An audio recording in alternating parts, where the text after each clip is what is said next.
Nós estamos de volta com Bastidores do Poder e agora a gente recebe aqui no Bastidores o Nílcio Freitas, que é gerente do Sebrae. Nílcio, muito bom dia para você. Bom dia, Zezé, obrigado do convite, bom dia, Rose, bom dia a todos os ouvintes do Bastidores do Poder, do Grupo Band, prazer falar com vocês. Bom dia. O prazer é nosso, Nílcio. Bom, Nílcio, a gente estava falando aqui agora um assunto, no início do programa, um assunto que até esbarra aí com a história de empreendedorismo. É que a Câmara de Vereadores tem um projeto que está tramitando e que prevê a criação de 1.000 vagas de novos ambulantes aqui em Campinas. E aí está um debate imenso entre prefeitura, né, que aparentemente apoia o projeto da Câmara, e o setor de comércio formal que diz, escuta, nós já estamos aqui desesperados, vocês vêm com mais essa para cima? Então eu queria perguntar para você, eu sei que o tema não é esse, mas você acha que tem impacto, a informalidade tem impacto no comércio formal? A informalidade tem sim impacto, né? Impacta muito, né? Porque as pessoas elas começaram a empreender por conta de buscar renda, né? E elas acabam concorrendo. Quem está informal concorre de uma forma diferente daquele que está formalizado, devidamente registrado nos órgãos, né? Então, o impacto existe sim. Mas o que a gente tem que entender é que a gente tem que conciliar essas duas coisas, né? A gente tem que trazer para a formalidade essas pessoas que estão em busca de renda, né? Os números são muito altos, né? E a gente tem que encontrar um meio que haja uma convivência pacífica entre aqueles que são já os tradicionais formalizados com esses novos, com os entrantes, né? Agora, pode ir, Zezé. Bom, vai lá, Rose, pode ir. Não, a Covid, ela promoveu aí um impacto econômico muito grande no Brasil e tivemos o crescimento da própria informalidade. Qual que foi o reflexo dentro dos microempreendedores? Porque eu sei que o governo também soltou alguns créditos, né, liberou créditos para poder permitir com que essas pessoas continuassem sobrevivendo. A minha pergunta para você houve um aumento de microempreendedores durante essa pandemia? Como que você tem dados sobre isso? Qual que foi o impacto? Muito. Uhum. Então, por isso, Rose, eu não consigo ficar à vontade para falar do projeto que está rodando, porque eu não tive acesso, tá? Tá. Mas a gente não pode fugir da realidade. Só em 2020 foram mais de 2,5 milhões de MEIs, né? Que foram formalizados, ou seja, foram mais de 2,5 milhões de empresas abertas, né? E o MEI, ele pode ser ambulante, ele pode ter um ponto fixo, né? Então, essas pessoas vieram à formalidade. E um dado interessante que nós temos é que 51% desses MEIs eram carteira assinada, né? O que você entende disso, né? Que a pessoa, né, Rose, ela tinha uma renda, um CLT, né? Vamos pensar, vou tentar fazer um exemplo assim, simples, né? Ele era, por exemplo, jardineiro em uma empresa, né? E aí ele perdeu o emprego, né? E aí ele montou um MEI e está prestando serviço como jardineiro. Vamos pensar até que ele nem saiu do ramo que ele atuava, né? Da área, tá? Então, isso é uma maneira que ele encontrou de manter a sua renda, né?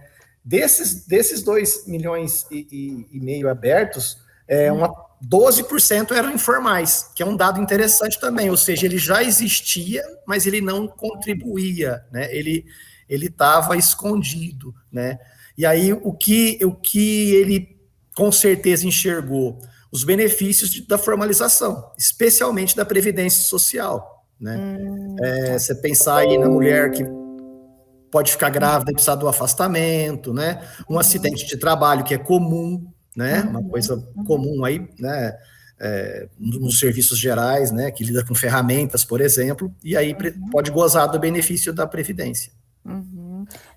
Ô Nílcio, Oi. Bom, em relação aos MEIs, quando, assim, 2,5 milhões de novos MEIs, qual é a permanência desses novos MEIs dentro do sistema? Eles desistem em algum ponto ou eles são fiéis, assim, e a expectativa é que eles vão aí para sempre, até se aposentarem?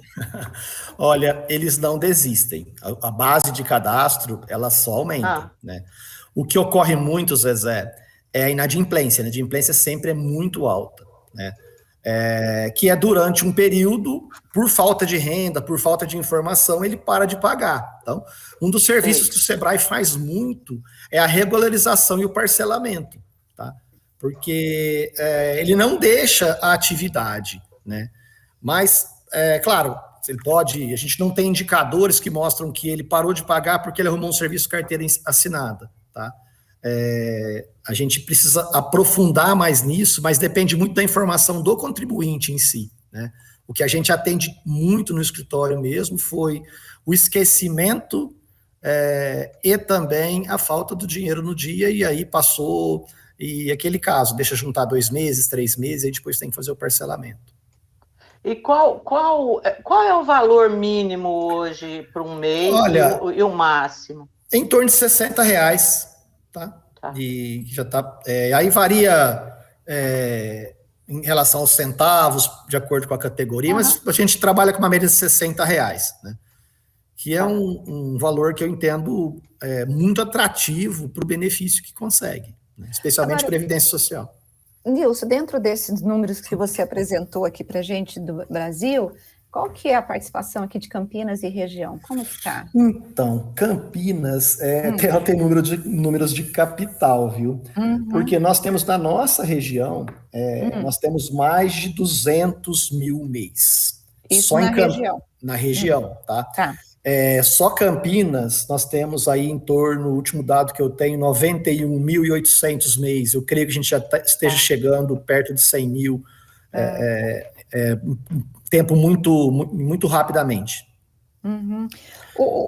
A mortalidade dessas empresas, ela é grande, né? Não é? Ou não? Dos microempresários, ou é mais de microempresas? Olha... Você acabou de falar aqui.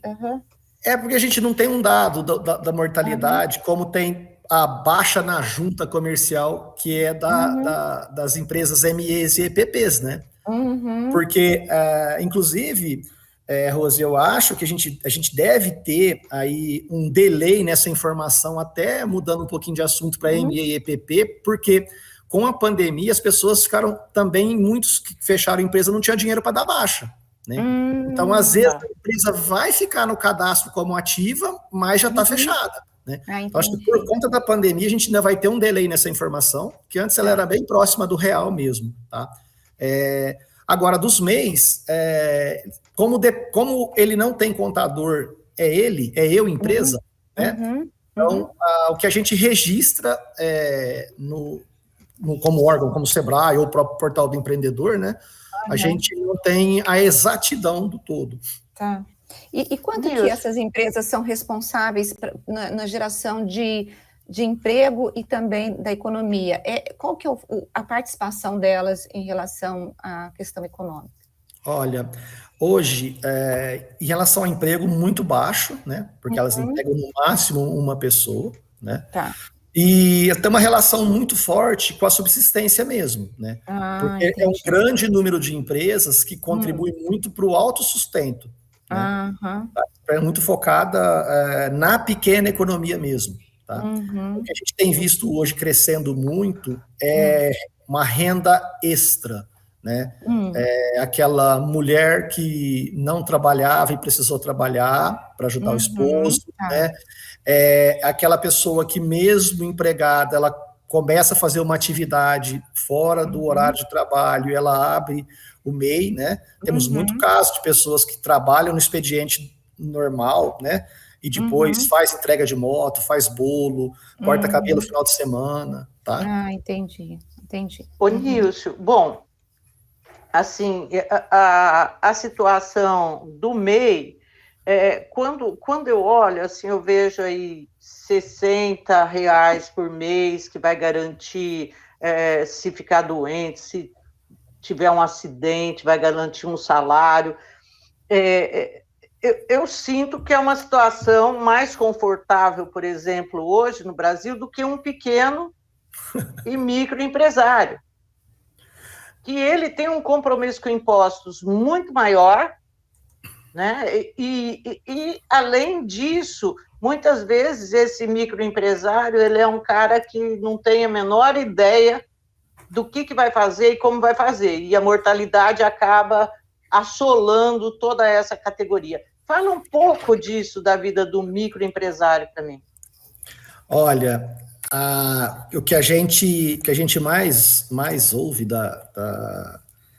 do empreendedor, né, é muito em relação a isso, como que ele continua navegando em águas tão turbulentas, né? Porque a gente precisa destravar mais o Estado como um todo, né? São muitos impostos, né? O custo para se empreender é muito alto, né? O que a gente vê é que o MEI, quando ele começa a inovar e ele passa a barreira do faturamento de 21.800, ele extrapola e aí ele tende a virar ME, né? Então, mas ele precisa de inovação para isso, né? Então, é muito importante que a gente também trabalhe e dê um passo para trás da importância de capacitação dessas pessoas, né, que estão empreendendo. Por quê? A gente está diante de um cenário de pandemia, nunca se exigiu tanto preparação para o mercado, né? Ao mesmo tempo em que as empresas estão vendo muitas barreiras e dificuldades, por outro lado, inúmeras oportunidades estão surgindo, né? Seja dentro do próprio modelo de negócio, seja alternando esse modelo, buscando uma oportunidade. Então, eu entendo que o fato da gente, durante muito tempo, empreender somente por necessidade, e aí por necessidade você vai muito naquilo que você está vendo, né? Eu lembro que há 6 anos atrás, eu estava na Regional de Barretos, teve uma febre em Barretos de abrir salgaderia de R$1, e o centro da cidade ficou cheio de salgado de R$1, e a gente começava a fazer plano de negócio, e as pessoas chegavam com aquela conta pronta, porque via o outro fazendo, porque via o outro trocando de carro, aquele negócio, sabe? Mas, primeiro, ter uma salgaderia para mim, eu gosto disso, eu tenho vocação para isso, né? E aí depois, quando você adentra o modelo de negócio, do custo, do ponto, aí você vai fazer conta, realmente aquilo é viável ou não, né? Mas é aquele modismo, né? E muito da necessidade, né, que a gente está comentando. Então, assim, quando você empreende por oportunidade, é diferente, que você vê um nicho de mercado específico, né?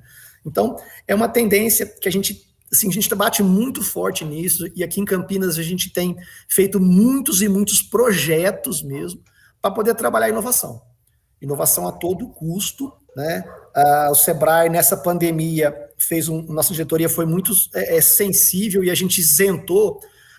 O Sebrae, no portfólio dele, aí acho que praticamente 90% era gratuito. A gente zerou todos os custos, né? Então, a gente começou a trabalhar muito em inovação. Então, você vai trabalhar um restaurante, por exemplo, engenharia de cardápio.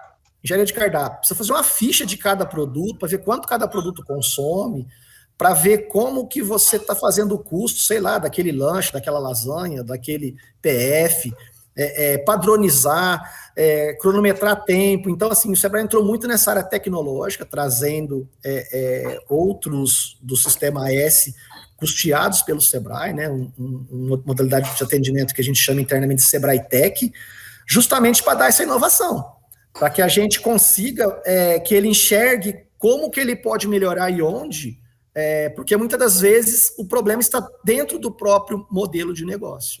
Tá? Agora, vocês é que vão buscar esse microempreendedor, ou ele que buscam ou ele que vai atrás de vocês? Porque a impressão que eu tenho é que existe não é nem resistência, eles nem sabem que podem buscar ajuda e nem vão atrás. Como que é essa prospecção? Rose, esse ponto é ponto muito importante para a gente, porque a gente fez ano passado, por exemplo, 60 mil atendimentos, né? Poderíamos ter feito mais? Poderíamos, né? O Sebrae não faz nada sozinho, então a gente trabalha muito em parcerias. Então, grande parceiro nosso, por exemplo, Prefeitura Municipal, através do posto de atendimento, através dos projetos com as secretarias, A gente trabalha com as entidades, associações comerciais, sindicatos e tal. Então, a gente busca muito esses players. Mas a gente sente ainda que há essa resistência, né?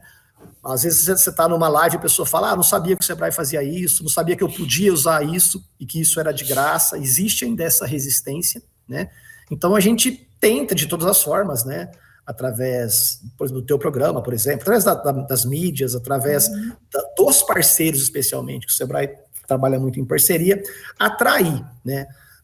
Um dado muito importante que eu queria passar para vocês, e isso não é só do Sebrae, tá? Eu tenho conversado com várias instituições de ensino, é uma grande evasão nas capacitações, e as pessoas começam e não terminam, né?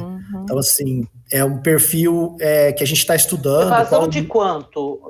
Hoje a gente tem uma evasão de 30%, mais ou menos. A gente tem, na taxa de inscritos, é mais trabalhoso ainda, porque a gente tem uma evasão de 50%. Então as pessoas se inscrevem e não vão. E não vão. Eu recebi uma pesquisa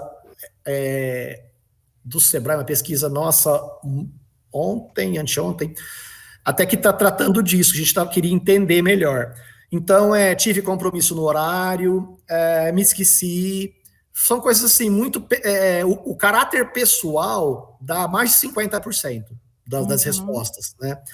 E aí a gente está num trabalho de inteligência de resgatar para que ele consiga nos acessar em outro momento, tá? Uma coisa eu posso te dizer, não é falta de opção. Nós trabalhamos manhã, tarde e noite, então... Quem quer fazer capacitação, seja ela de gestão ou capacitação técnica, a gente tá manhã, tarde e noite. Atendimento nosso 0800, com a pandemia, virou 24 horas por dia. Então, aquilo que era até às 8 da noite, passou para manhã, tarde e noite.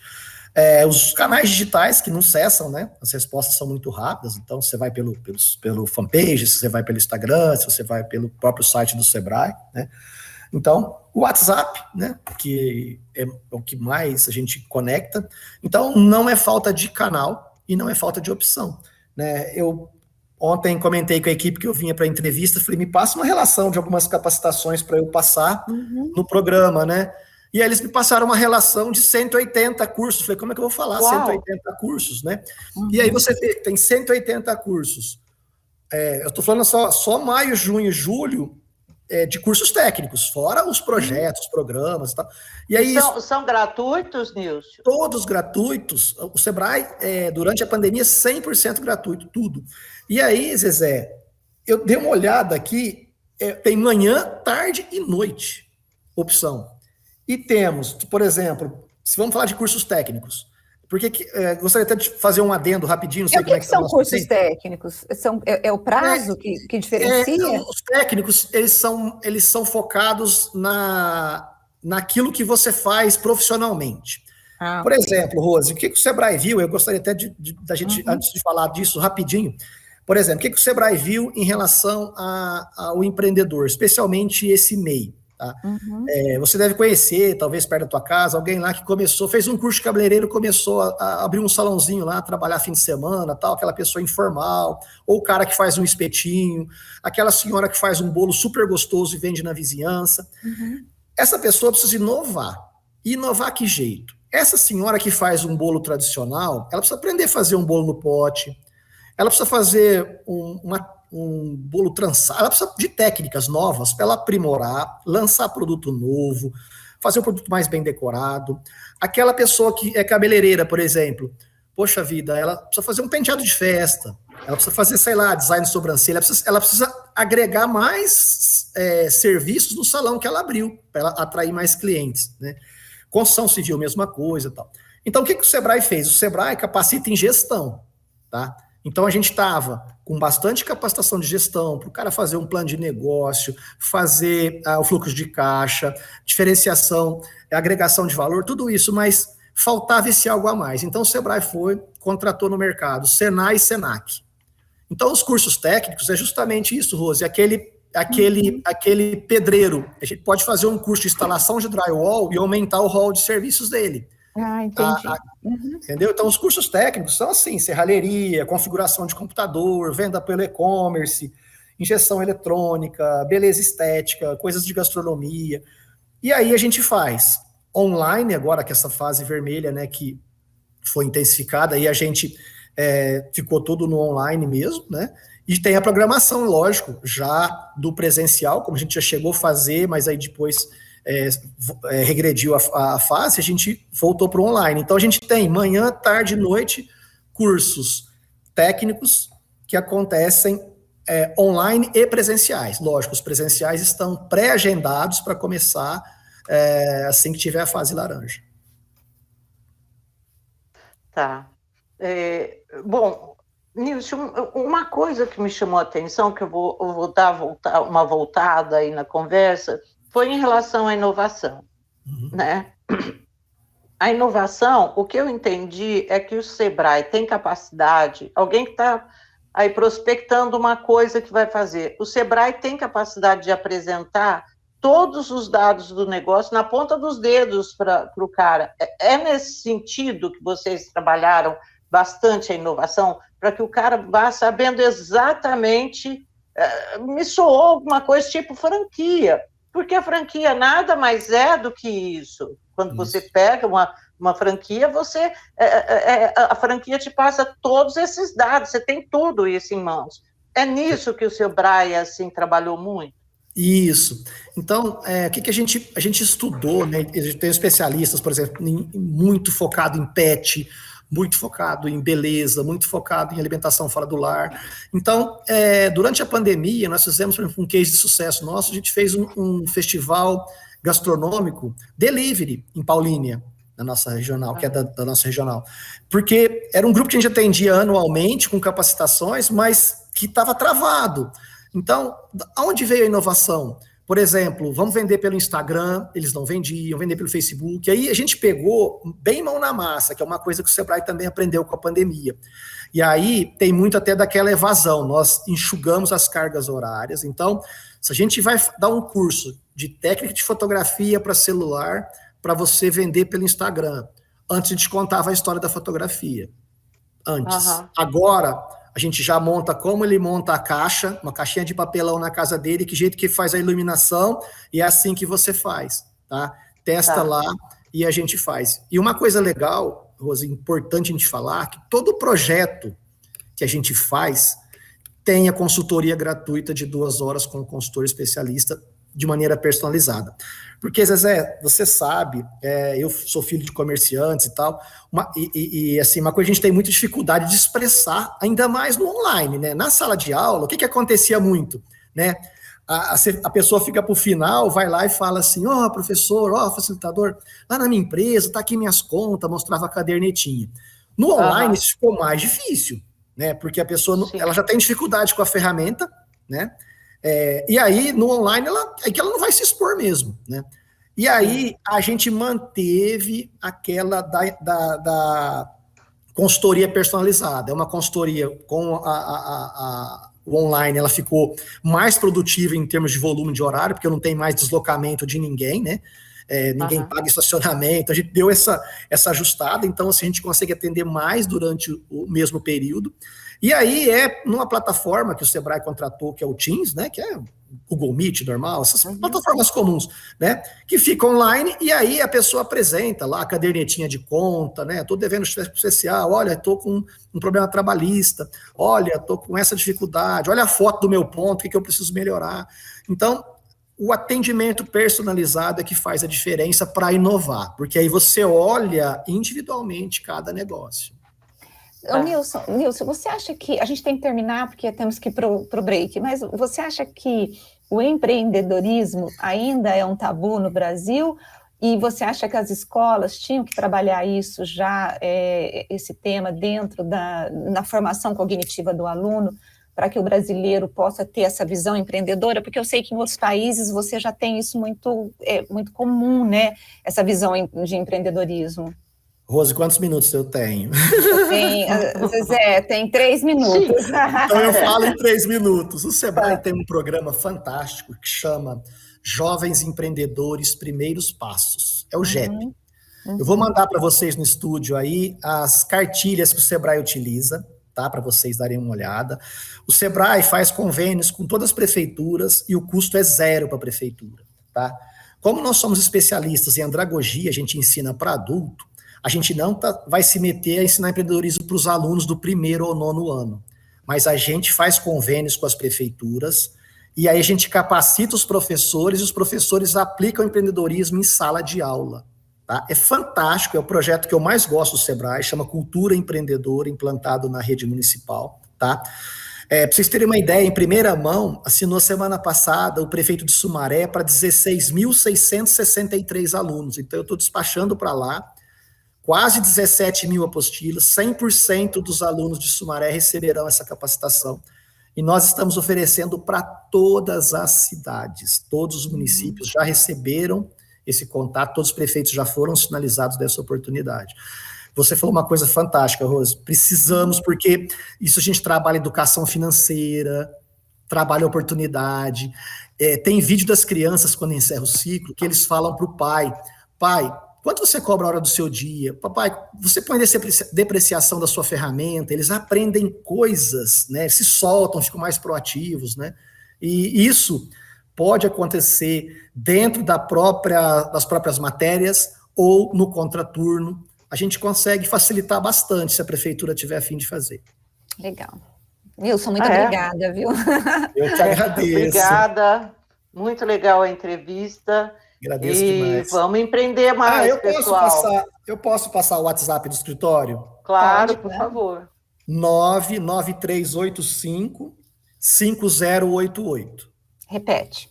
99385-5088. Vamos ajudar a encher essas 180 turmas que a gente tem agendadas e vamos fazer esse Brasil melhor, tá bom? É isso aí. Um abraço, Nilson. Muito obrigada. Bom dia. Bom para vocês. Prazer. Obrigada. Prazer.